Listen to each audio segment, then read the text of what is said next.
Hello, hello, happy Friday. Whoa, what a day. I can't believe it's Friday. I literally walked in the door to my house about 90 seconds ago. Just one of those mornings, but I am sitting here in my office with my coffee. I got my Starbucks. Everyone knows I'm a huge Starbucks fan. And I promised I would come online today just to talk really casually about virtual events, answer any questions that you guys have about virtual, what we did with techsytalk Global. So if you're here, say hi. We are streaming on LinkedIn for, I think, the first time. I could have sworn I did this before, but I think first time on LinkedIn. We're on a few Facebook channels and on YouTube. So if you are watching, please let me know in the comments of whatever platform you're using. So I know I'm not alone here. I do see the views are there. So say hi. My goodness, what a Friday. I will say I totally thought I was going to have a little more time to like do my hair or, pretty much anything. I had an appointment this morning that went super, super long, but I feel like today is just like, hashtag 2020. I just keep saying it at this point. It's like, it's nothing like what I planned. So you guys get to see my little crazy bun and my plain little office, and that's going to be good enough for today. I was just talking to someone the other day and just telling them that 2020 has been pretty crazy. I feel like I just got whiplash. It's like, how did we just make it through the year? I've been doing virtual events for a long time. I started doing them in 2010, but nothing has been like this year, which is great. And I think there's a lot of exciting things related to that, but also a little bit crazy. So I see lots of people are saying, hi, Susanna. We were just talking this morning on Facebook Messenger. Hello from Toronto. We have Jessica watching from LinkedIn. Ricardo says, I am not alone. Thank you. What a crazy, crazy year. Monica from Boom said, hey, how are you doing? Happy Friday. We have Susan also here from Oklahoma State University. I had the opportunity to talk to several of her students a few months ago, and that was really, really fun. If you are watching, I do see someone said hi, but it's got just the blank Facebook user. So if you are this person or other people and you haven't watched me on StreamYard yet and you're watching on a Facebook feed, if you can go to streamyard.com/Facebook and just give it access to see your picture and name, that way I know who's watching, that would be awesome. Otherwise, you can stay anonymous, the wonderful world. So as I said, I'm just here to kind of answer any questions. I know that when I see people pull together events, I find that some of the most valuable things that I learn are about behind the scenes. So as many of you know, we pulled together techsytalk Global. It's already been almost a month since that event was over. We pulled that together in November. We had 2 days of content. We had almost 50 speakers and sessions. We talked about everything from virtual event production to sustainability, really tried to give a wide range of topics for event professionals to learn from. And it was a crazy, crazy event to pull together. We worked with our team and we brought in other event professionals from across the industry to help us execute it. We used different tools. So I'm happy to answer any questions about different platforms or tools that we used. In addition to that event, we also did an event called She Summit with one of our clients. We've been working with them for several years. They pivoted to a virtual event. So that's always been an in-person 2-day conference. This year, they moved it to a 5-day virtual event, 3 hours per day. It's very similar to the Pivot Summit that we did in June. That was also virtual. And in that case, we did actually 10 days of content for about 2 hours per day. It was just an opportunity every day to have some learning. And that was kind of fun. We also have pulled together this year a few virtual events for Ramon Ray with Smart Hustle Media.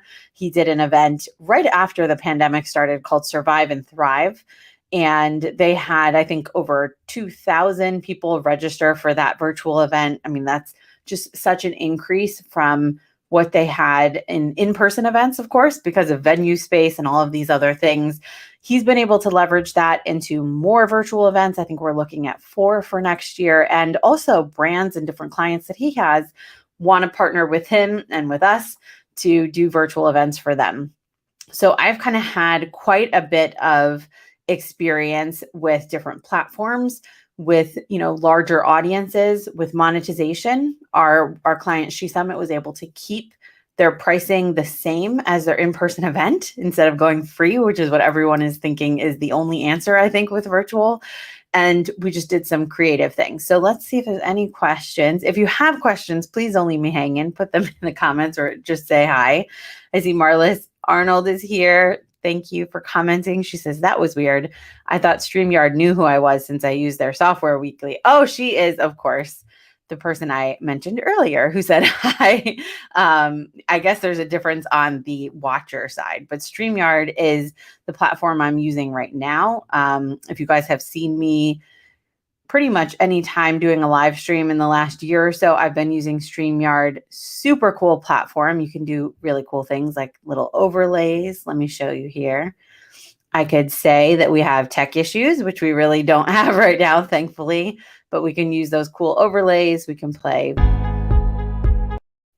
little video clips like that. And then we have things like our background and other brand colors that you can add. When you have more than one person on here, which is obviously not my case today, it just makes the production super easy. So if we had two faces, we could figure out exactly how the layout looks. We can have backgrounds. We can do all these really cool things. So I thought it's a tool that I love, especially because you can stream to multiple channels at the same time. So as I mentioned, we're on YouTube, LinkedIn, and 2 Facebook channels right now. So it's just a really easy way. So StreamYard is one of my favorite tools for the streaming and the broadcasting. It's not always the best tool. Kind of depends on your event goals. One of my favorite lines I always talk about. But for Techsy Talk Global, we use StreamYard into SwapCard. SwapCard was our chosen virtual platform, and we were very happy with them.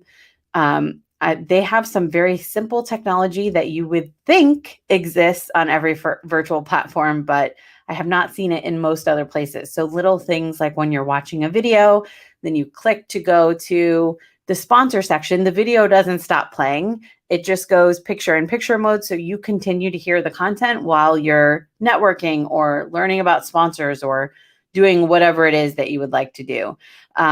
So I think that is a tool that we really liked. In other cases with Ramon, we actually have used StreamYard to stream directly into a private Facebook group. So we have everyone register.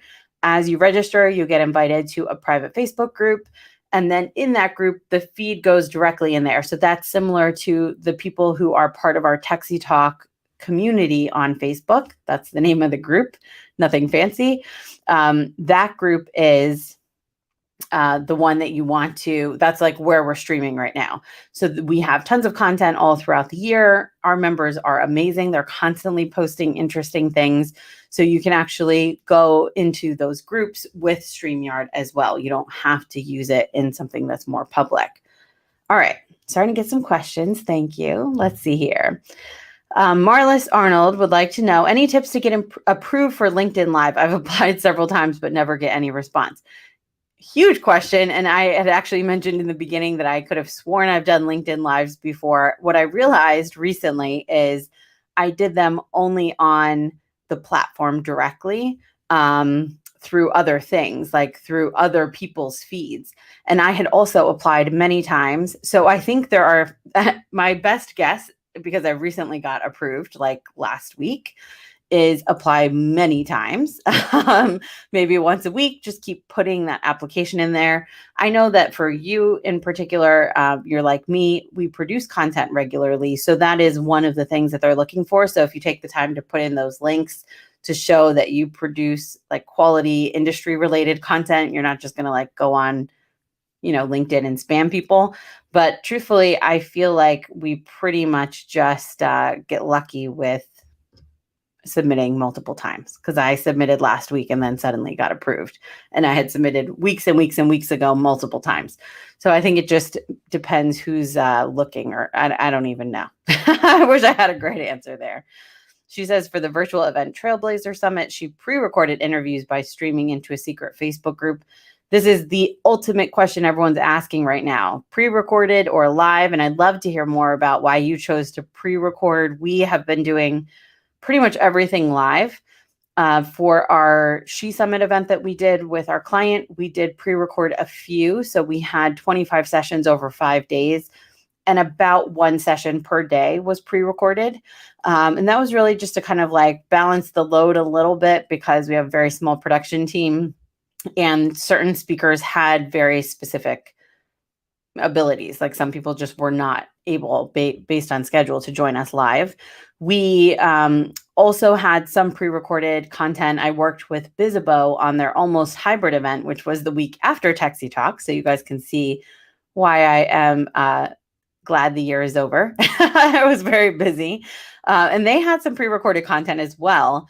And I think my personal opinion is that live is so much more engaging and is really the big difference maker between webinars and events. And I think what I've been seeing in the industry, and this is just my experience, is that people have been just watching like hundreds, thousands of webinars over the past several years with the expectation, I'm going to sign up, I'm going to not even put it on my calendar, I'm going to get the recording in my inbox. And quite frankly, you're never going to watch that content. I think that whole piece of webinar culture, which those of you who are in the techsytalk community have heard me talk about this way too much, I just think it has kind of ruined our chances of doing events on virtual. And by that, I mean, it has made the bar much higher. So I don't think that we can't be successful with virtual events, obviously, because I spend a lot of my time doing virtual and hybrid events. But I do think the bar is raised so much higher. And really what gets us to that level is live. I think people want this kind of interactive, more informal sessions. People don't want to watch something with slides. They don't want to watch something that they could have caught at any other point. But of course, we do take all of our content, the 50 sessions that we have at techsytalk, we have them all recorded. They're available for people to view. We've actually even had really good success charging a lower fee for live access and then charging more for recorded. And it does two great things for us. First of all, it helps us to see whether the audience wants recorded content or live.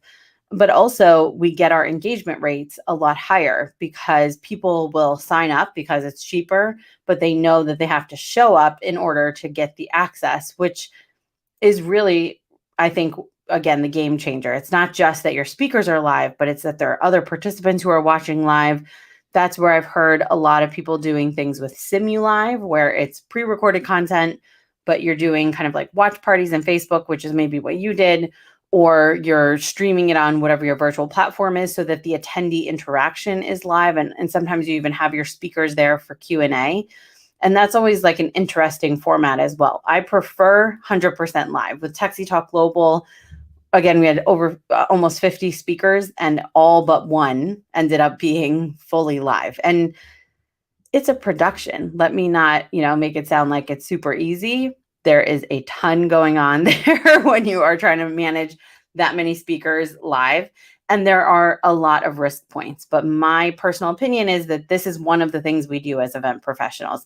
When we do in-person events, there are tons of risk points. We spend our time really thinking through all the different points, trying to put it together for our clients and make the best decisions. And virtual is very much the same. It's a can of worms. Sure, your technology might go out. And granted, the attention span, the grace is really short on a virtual event.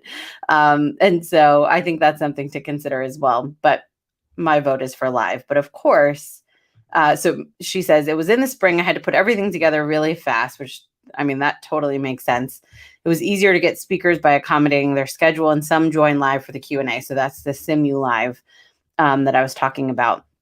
She was on to answer for all. Plus, she was running it all by myself. I know how that is. So totally understand. And like I said, I think a lot of people are doing pre-recorded or the SimuLive for a variety of reasons. It's not just that it's easier. I don't even know that it's easier. Sometimes when our clients tell us that they want to pre-record certain parts, for example, we had a client, it was an adult protective services client in the fall, and they wanted everything pre-recorded. we actually ended up charging them more because it's so much more time. You're sitting through all the recordings and then all the live content. We have another event in the spring of 2021 where they want to pre-record as a backup, but they want to do everything live.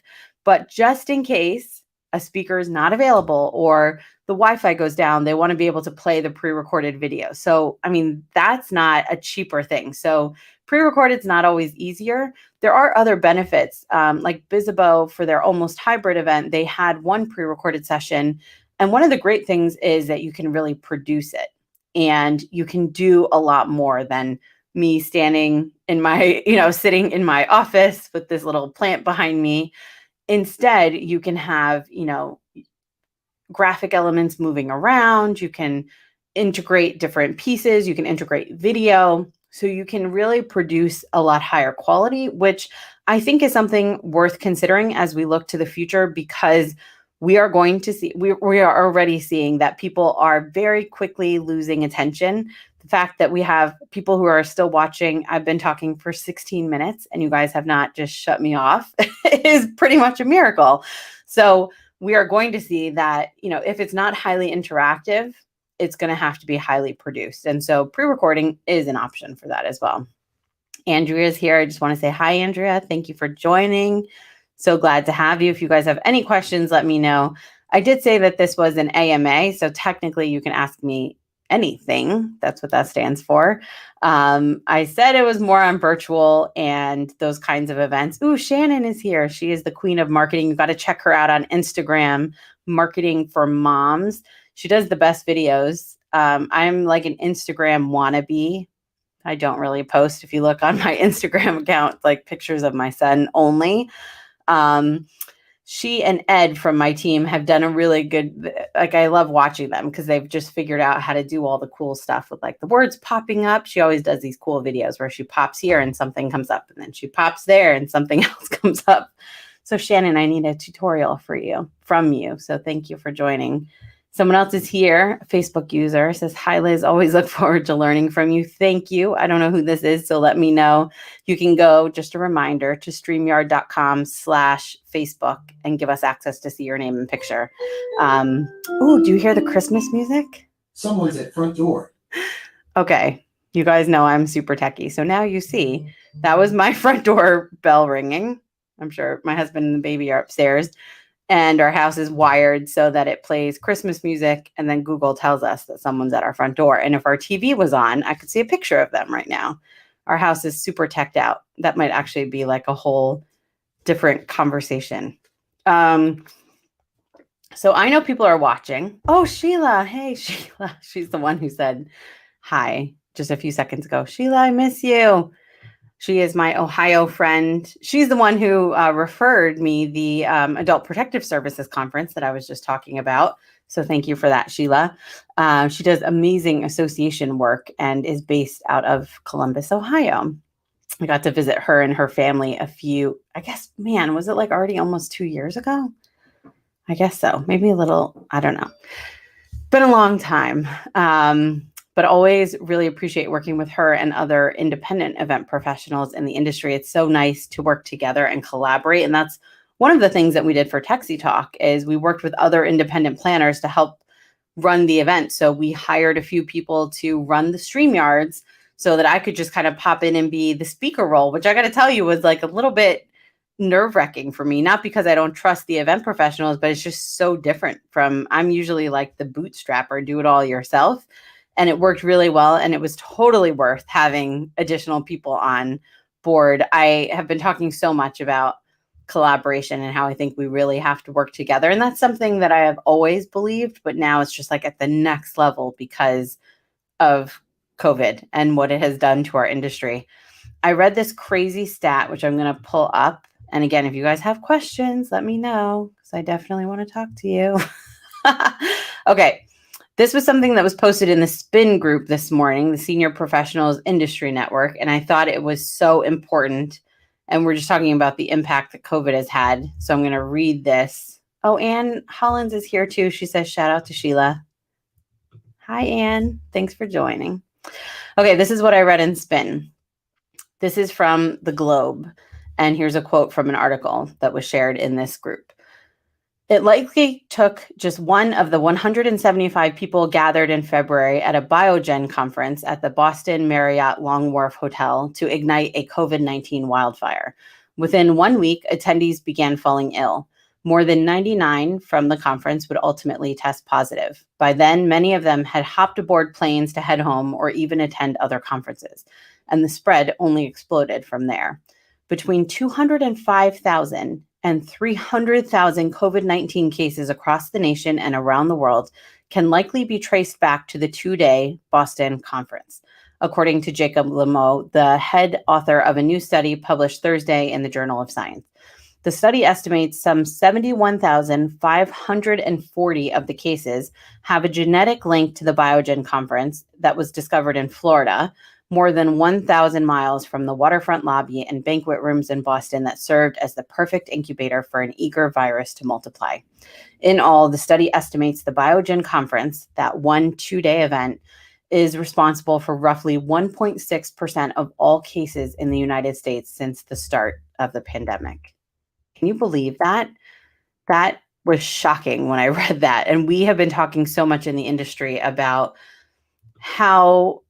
when are live in-person events coming back and how is that going to look? And there are many in our industry who are championing just move forward. You got to make it happen. If we don't get back to events, you're never going to get back to events.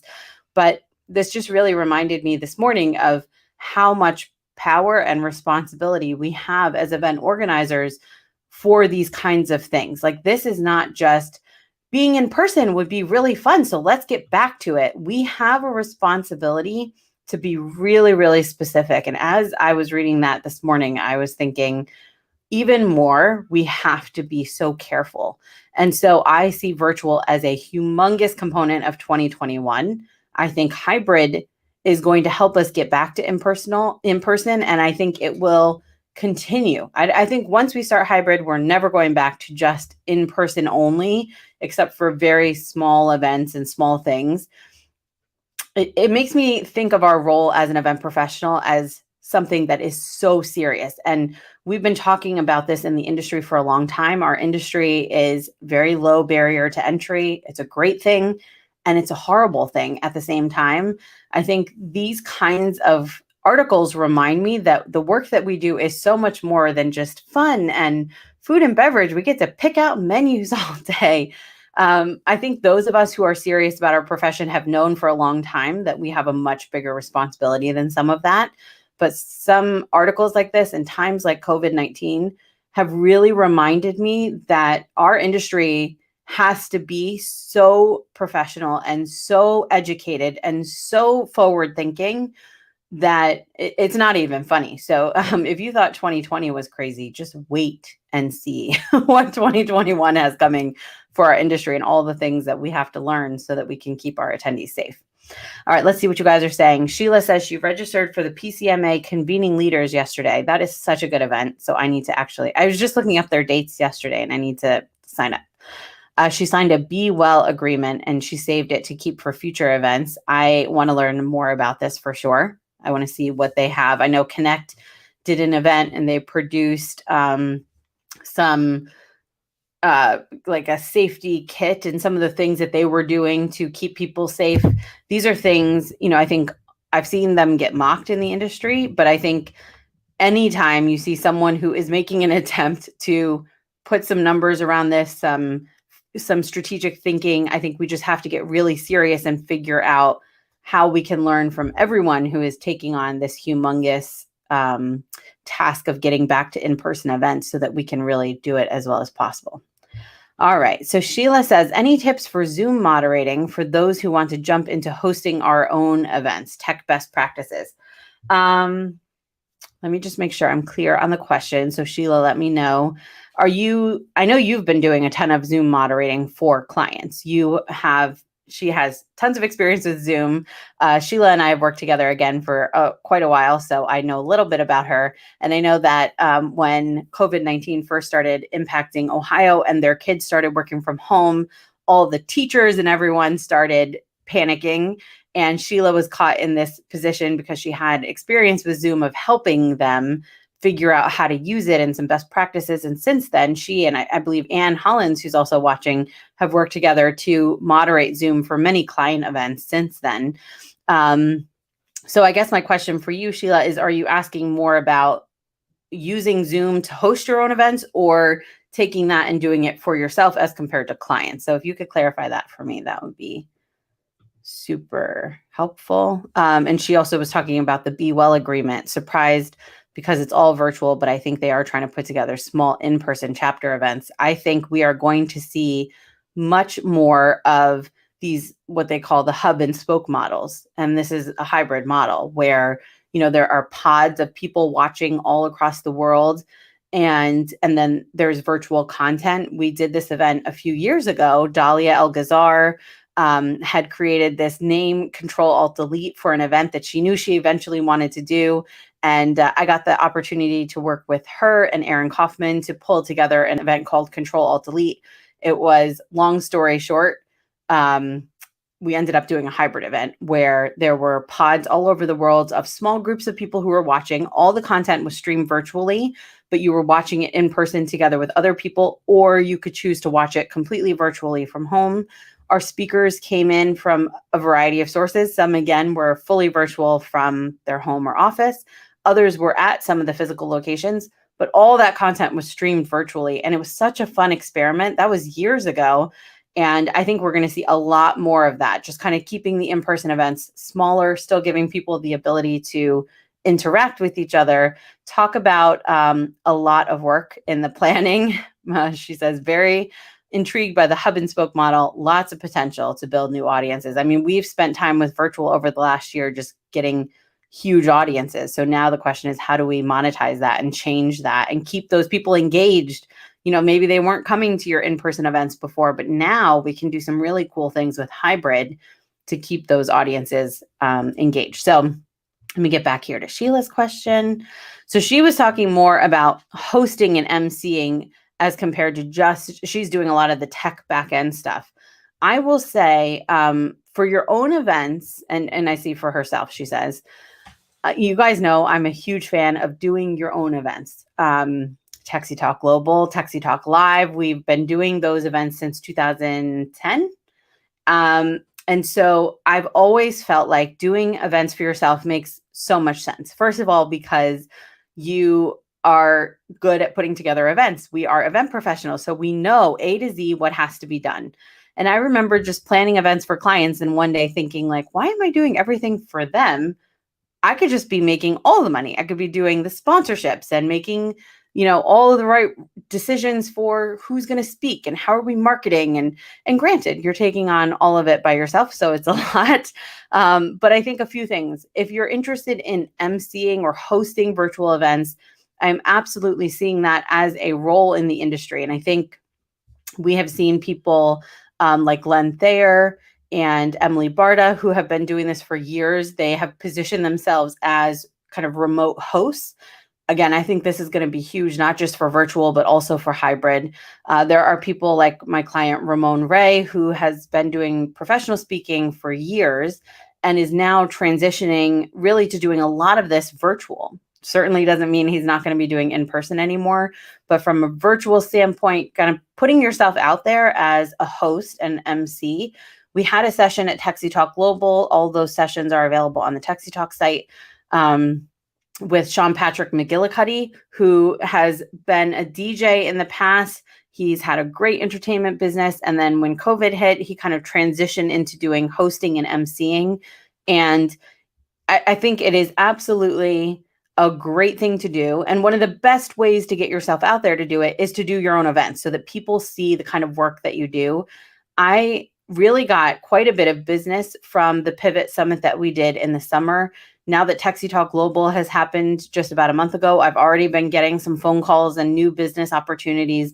I think there's no better way for people to want to hire you than to actually see you doing what it is you want to be hired for. So whether you offer your services for free, especially in this virtual environment, to just get that experience and get some pictures and videos, I always think that's a fine way to start. I've heard lots of people say don't work for free, but I think as long as you're getting something in exchange, and Sheila knows I've talked about this a lot, that's fine. That's not working for free. So for example, if you know that you're going to host an event and in exchange, you're going to have access to a great testimonial and some video and photo footage that you can share, that could be a great way to start. And then from there, it's all the branding, positioning stuff. You want to make sure that people just know that you're out there. And so you want to have a page on your website that's dedicated to it that you can send people to. You want to talk about those kinds of topics on all of your social media channels. And these days, I would say people are really busy, super overwhelmed. Nobody really wants to consume a ton of content. I myself have been trying to check out, and I know lots of people who are on social media detoxes and all this crazy stuff. So content marketing is still really important. But at the end of the day, I say go right for the heart of it. Talk to the people you want to be hosting for, that kind of client, and talk directly to them. Give them a few examples, which again, you can kind of stage up yourself and reach out directly to them. And of course, LinkedIn is a great place to make those connections so that you can be directly introduced. But I think good old-fashioned email or phone call these days works especially well because people are just so tapped out digitally. It's crazy. So I hope I answered your question. Let me know if you have any additional questions around that, or if you guys have any thoughts. I did plan on kind of hanging around for about a half hour. So we've been 35 minutes, 31, because I was a little late. So if you have any other questions, please put them in the chat and then we'll wrap up in just a minute, just a few minutes. Okay, I see a question from Ann Hollins. Ann was one of our StreamYard producers for techsytalk Global, so definitely check her out. I know she does Zoom moderation with Sheila as well, and it was invaluable to have her help just kind of getting all the sessions back to back live happening. So, okay, here's one question for her. There are some amazing platforms out there for corporate budgets. What are your favorite platforms and virtual tools for the association and nonprofit clients? Great question. Here are a few of my thoughts just based on the top of my head. First of all, personal opinion, I definitely think you should just, companies should have budget, whether they're a nonprofit or a big corporate budget. That excuse that some companies have lower budgets, it's just bad management. So that's I'm going to spit that out so I can say that I said it. And then we're going to talk about my recommendations for platforms that are lower budget. StreamYard is one of them. It's so incredibly cheap. I did talk about it earlier, and I know you obviously know about it. It's only $25 or $50 a month. You can even operate on just the free account, although for a real event, I wouldn't recommend doing that. But just in terms of the branding, the production, and you can stream this to anywhere. So whether you're streaming it to a social channel, you can also stream it, for example, to a private YouTube, like an unlisted video, and then embed that on your website or on pretty much any other site. So this is one of the tools that I really like. Another tool that I like that's very inexpensive is a tool called Rally Video. That would be my recommendation for networking for a smaller budget. They have a really cool function where you enter the room. On the right-hand side, you see all these different tables, and then you can kind of click on a table and you're immediately in a conversation video chat with those people. So let's say it's 5 other people. One of the cool features of their platform is on the right-hand side, those tables, you still hear the chatter from all the other tables, like at a very low volume in the background. I've heard people immediately say, well, that sounds confusing and distracting and I would want it off, but you will actually really like it. And it reminds you of being at a real life in-person event. And one of the things I like about it as an introvert is then you just click to another table and you're instantly in a different conversation. And so it's very easy to have those serendipitous conversations like you would at an event without feeling like you have to close a video chat and awkwardly say goodbye. And then you're in another space. So that's something that I really like. Swapcard is one that we used for techsytalk Global. And I was actually really surprised for the functionality, just like how much you can do on their platform. It's really not that expensive. They do have on their website, like public pricing, which I think is, it's around $7 per user, which by the way, gets you year-round access. So you pay for that user once, you could do 500 events in a year. So talk about value. And then I think it's like $125 per exhibitor to have their own page. They also have event professional reseller packages. So if you can buy in bulk, you can have an account that you could sell to others. So in terms of functionality for the cost, I was very impressed with their pricing. There are still also a lot of virtual platforms out there who just have, kind of lower or free pricing. So there's still a lot of options, but those are some of my favorite. Again, I could talk about virtual platforms forever, so I'll save you guys all of that. I see Cameron. Cameron Toth, I think, is a great example, Sheila, of someone who has made a whole new business. I don't know how much business percentage-wise, but he's been doing so much work hosting. He started these for his local MPI chapter. He started these, I'm going to get the name wrong, Lunch and Bunch or something like that. Very cool educational events. And they were doing them super frequently. He was coordinating them. Best of my knowledge, he's the one who's been coordinating them. I got to speak on one. And he's been doing his own show now using StreamYard and just interviewing different guests. And it's been a great way for people to see that he's really good at it. He was also one of the people that we tapped to help run our techsytalk, the back end of StreamYard. And that's because of all the live streams that he's been doing. And so it's great education. You get to learn, but also you get to see like, wow, he's very good at this and he's good at hitting all the buttons. And so that's how here it is, MPI Westfield Lunch Bunch. Thank you. I was close, right? Cameron is a great example of someone who has pivoted and is doing all of this and doing a really good job. So thanks for joining us. Anne says MCs are like the DJ at the wedding. They can make it or break it. So super important that you understand the flow. I think coming as an event professional is an even better kind of, starting point because you understand how things are supposed to flow and all of that. Rachel Stefan is here. I always hope I'm pronouncing your last name properly. She is the queen of snowball influencer marketing. Welcome, Rachel. She was one of our speakers at techsytalk. So she said Cameron was the one in her room helping make sure everything was super comfortable. He is great. Let's see here. Andrea is here. See, I think I saw another comment that I wanted to address, but I'm going to just share a few that are coming in. And Cameron says he got good by doing it. That's exactly right. And people know that he's good at it because he just kept doing it. And so now everyone has been able to see that. All right. So I've been talking for about 40 minutes. I love the interaction of StreamYard where I get to see all of these comments and put them on, but it's still not nearly as interactive as seeing all your beautiful and handsome faces. So I just feel like I've been talking to a wall for 30 minutes or 40 minutes. I hope it has been helpful. I'm going to try to do these more frequently. You're not going to see me every day for sure, but maybe once a month or so, just having more open conversations about topics. This is one of the things that we're going to be doing through techsytalk community, which you can just check out on techsytalk.com. And we're going to have these conversations at least monthly, not just always with me being the one who talks. We also have the Event Hustler Show, which you'll see on our social channels, where we get to interview rock stars in the events industry and just learn more about their career and topics that I think will matter to you. So really a focus for me in 2020 and going into 2021 has been to leverage my network to help educate as many other event professionals as possible. This is my chance most of the time to learn. These random AMAs that I do are my chance to kind of give back and share anything that I might know that might be helpful to you. So thank you for joining. I really appreciate you guys watching, and we will have the recording of this. So if you're watching the recording, send me a comment on whatever platform you're watching and let me know what you think, and I'll be happy to get back to your questions. Until then, it is Friday. So I'm going to break out the coquito tonight, gift wrap.